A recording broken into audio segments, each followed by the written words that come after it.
Hi everyone, welcome to another episode of Rita's Book Club. This week I'm reviewing The Defender by Ana Huang. So this is the second book of the Gods of the Game series and I've been very curious to read it. I actually got super interested in Vincent's and Brooklyn's story because I felt the chemistry in the first book. As a captain of Black Castle Football Club and one of the highest paid athletes in the game, Vincent Dubois should be on top of the world. But when his fame brings danger to his doorstep, he finds himself in his worst nightmare scenario, secretly sharing a flat with his coach's daughter, knowing full well she's far too big a temptation for him to resist.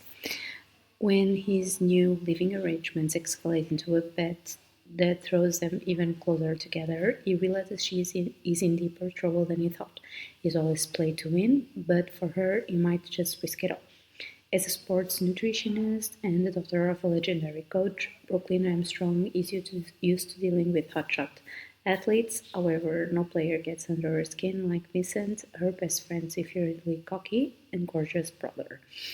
She left California hoping for a fresh start, and is the kind of distraction she doesn't need. Now he's sleeping in the room next door to her, while her career is up in the air and their defenses are crumbling. But no matter how many sparks fly between them, a relationship between the captain and the coach's daughter would never work, right?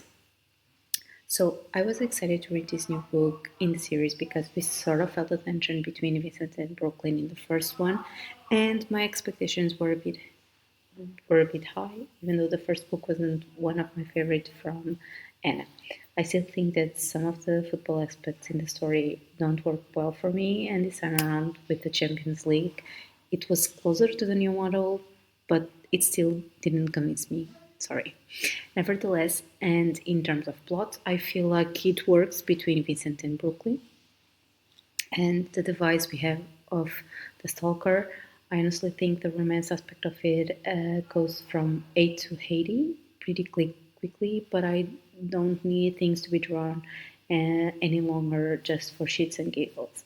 The story works and the chemistry is there from the very first moment, and I like the kind of banter these two had together because it makes the story feel more deep and funny, and even more juicier when we get the resolution of them together.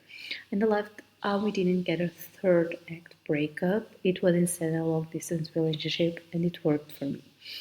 As characters, these two seem pretty different on paper, and I totally believe they had family issues that weren't completely resolved. Even though we got a bigger resolutions for Brooklyn's, I'm kind of sad that we didn't get a cleaner close for Vincent. It seemed pretty quick how he resolved that part of his life. But anyway, I loved Brooklyn. She was so independent, not afraid to go after her dreams. She was very connected to her friends and really trying to work on her relationship with her father. I feel like she needed a separation from her mother, but it was so important that we see how she and her father were trying to work on a relationship that could work for them.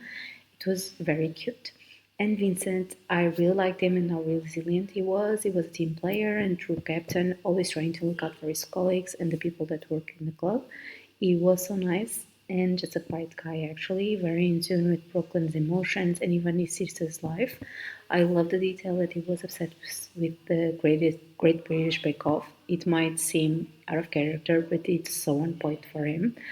As I said, these two together always made sense for me, and so it was nice to see them get put together in a house and try to live, even though they both knew the chemistry was there. I also loved how the coach, Brooklyn's dad, was an hilarious device between them. Some of my favorite moments were when Vincent had to go live with him. It was truly hilarious.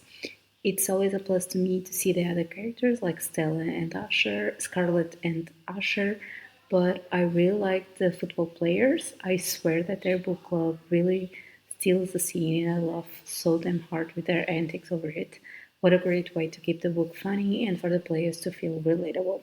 And always a plus to see Vincent and Asher feed their bromance. The third book of the series, called The Keeper, has already been announced, and it will be focused on Noah and Karina, and I'm very excited because we got some glimpses in this one. As always, if you like this video, please like, comment, and subscribe to my channel. You can also follow me on Instagram at ritasbookclub for more content. Thanks for watching and see you next week. Happy readings.